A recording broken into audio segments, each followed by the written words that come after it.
ஒட்டுமொத்தமாக திராவிட முன்னேற்றக் கழகத்திற்கு எதிரான இந்த கட்சிகள் எல்லாம் ஒரு ஒருமித்த கருத்துக்கு வந்து கூட்டணியை வெளிப்படையாக அறிவித்துவிட்டு, ம். அதன் பிறகு திமுகவுக்கு எதிராக ஒரு தீவிரமாக களமாடினால் தான் எதிர்வரும் 2026ல வெற்றி கிடைக்கும் என்பதுதான் இந்த பக்கம். ஓகே. அதிமுக, பாஜகவுல இருக்கிறாங்க. ஆனால் இன்னுமே கூட்டணியை உறுதிப்படுத்த முடியாத நிலை தான் இருக்கிறது. உறுதிப்படுத்தப்பட்ட அதிமுக, பாஜக இடையே இன்னும் ஒரு ஒரு இன்டர்லாக் ஆகல. வரல அப்படிங்கிற மாதிரி ஒரு போக்கு. கூட்டணி உருவாயிடுச்சு. தலைவர்கள் மத்தியில அந்த இன்டர்லாக் ஆகலையா? இல்ல வந்து ஏன் 2 பேரும் சந்திச்சு பேசிக்க மாட்டேங்கிறாங்க? தலைவர்களே பேசிக்காத சூழல்ல, கிரவுண்ட்ல எப்படி சார் 2 கட்சி தொண்டர்களும் இணைந்து வேலை பார்ப்பாங்க?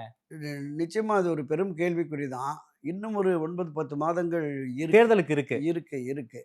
அந்த தேர்தல் நெருங்க நெருங்க இவங்க வந்து எல்லாம் ஒண்ணு சேர்ந்து பண்ணுவோம் அப்படிங்கிற. ஆனா இப்போது இருந்தே ஒரு இரு தரப்பாடும் இந்த இரு தொண்டர்கள் இந்த கட்சிகளினுடைய அனைத்து கட்சியினுடைய பாமக, பாஜக, தமாக, அதிமுக எல்லா கட்சிகளுமே இணைந்து பொது மேடைகளை உருவாக்கி மாவட்ட வாரியாக மாநிலத்தின் பல்வேறு பகுதிகள்லயும் திமுகவுக்கு எதிராக களமாடுகிற பொழுது, அவர்களுக்குள்ள ஒரு பிணைப்பு, இணக்கம் வரும். ஓகே. அப்படி இணக்கம் வருகிற பொழுது தான் தேர்தல் பணியாற்றுகிற பொழுது தீவிரமாக அவங்க திமுகவை வீழ்த்த வேண்டும் என்று களமாடுவார்கள். ம், ம், ஸோ அந்த சூழலே இன்னும் உருவாகல.